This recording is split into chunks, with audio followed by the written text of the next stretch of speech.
Okay, this is Brent Leary, and this is a very special one-on-one interview this week, and it's with the publisher and founder of Small Biz Trends, Anita Campbell. Anita, thank you for joining me. Hey, Brent, it's great to be here. I'm usually not on the other side of the camera in your interviews. I know, but this is a special occasion because just as we were finishing up a call, I got this notification from LinkedIn, and it said that I needed to congratulate Anita Campbell for being at Small Business Trends for 15 years. So I said, all right, let me do that. Congratulations. And then let's talk about it. So first of all, congratulations. Does it even feel like it's been 15 years?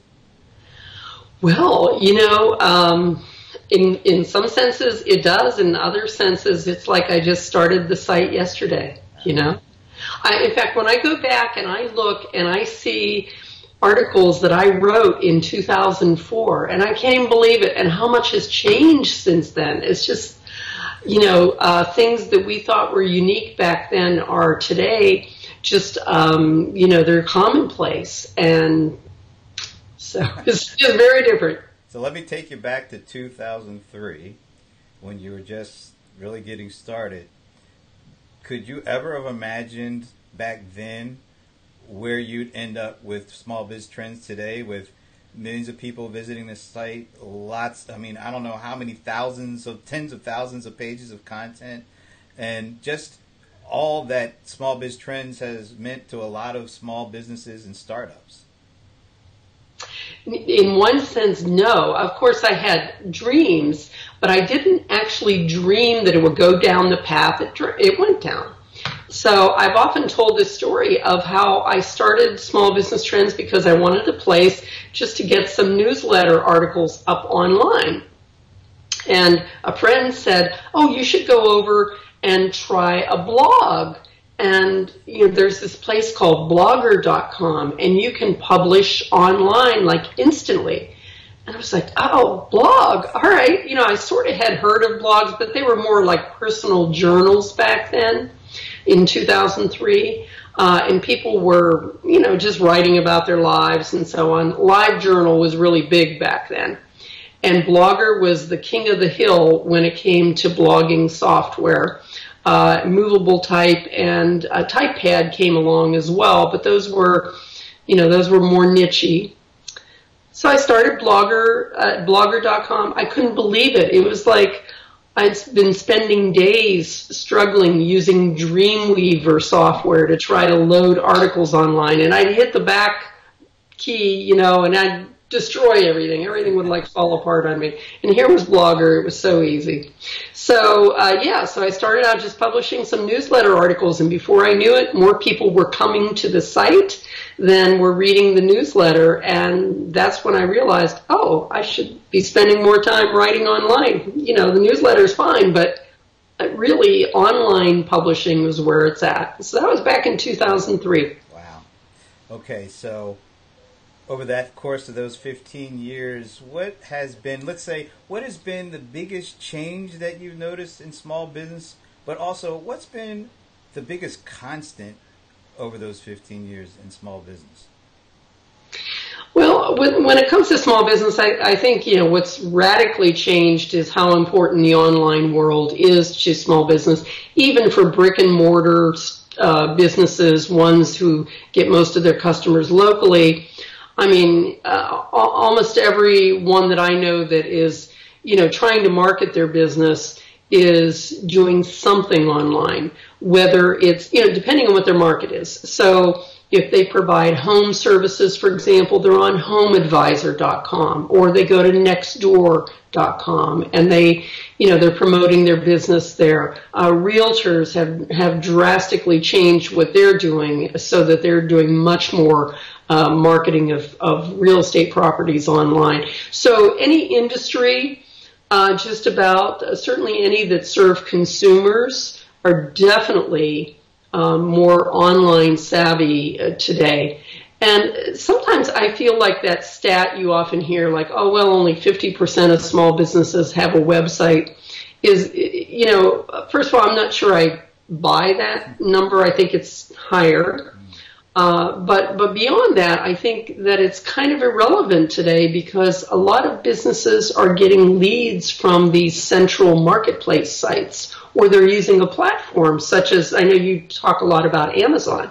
Think of how many e-commerce sellers are selling through Amazon or through Etsy if they're into the handmade market, or through eBay if they're that kind of seller. So to them, a website may be somewhat irrelevant if they're really doing most of their selling through one of these platforms. And what's the one thing that's remained consistent over those 15 years?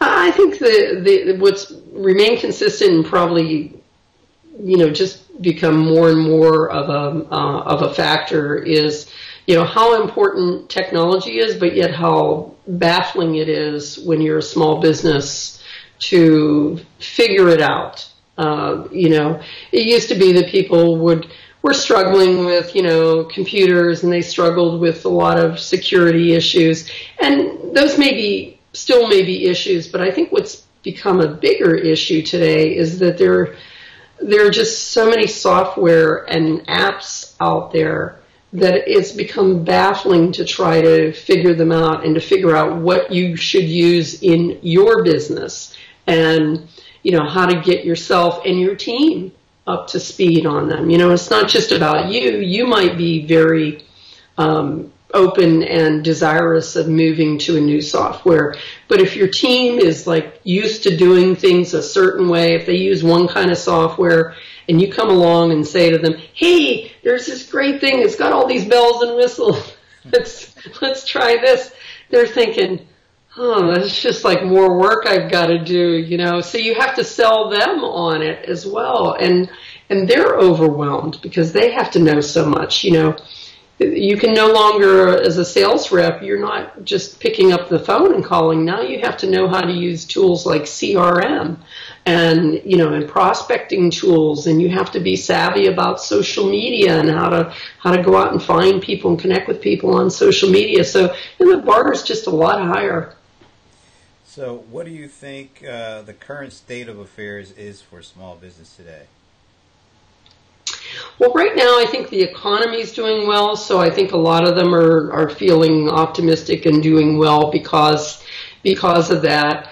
I think, some industries struggle, so irrespective of the economy, if you happen to be in an industry where maybe you're being disintermediated and you haven't figured out how to make that transition, things may look different for you.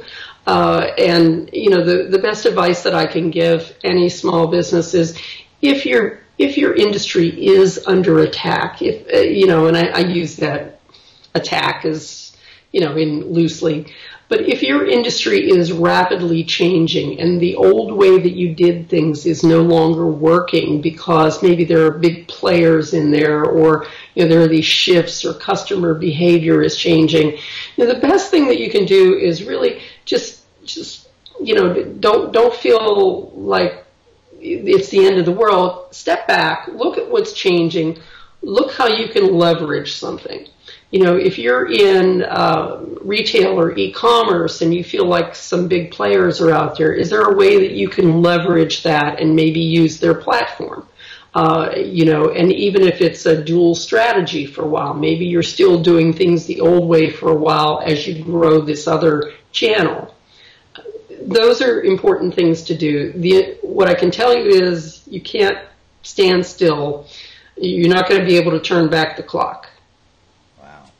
All right. So what's the one kind of technological area? Because there's a lot of technology.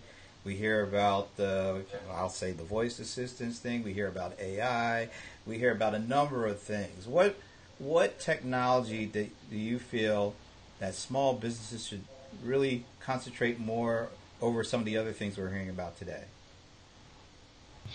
So if I heard the question, because it was breaking up a little bit there, but if it's like what technology would I suggest people go after? Yeah.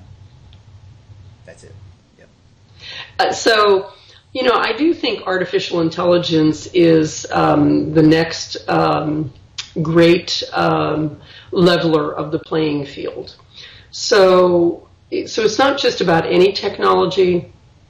It's really about the technology you can gain leverage from. So how do you gain leverage? Well, you gain leverage by you do a little bit, but you're able to achieve a lot. So think about, you have a big boulder. You got to move a boulder. You get a crowbar and you stick it under the boulder, and that gives you leverage, and you can move this heavy boulder that you could never move on your own, just pushing against it. So that's how you really have to think about technology. How do you gain leverage? What technologies will give you leverage?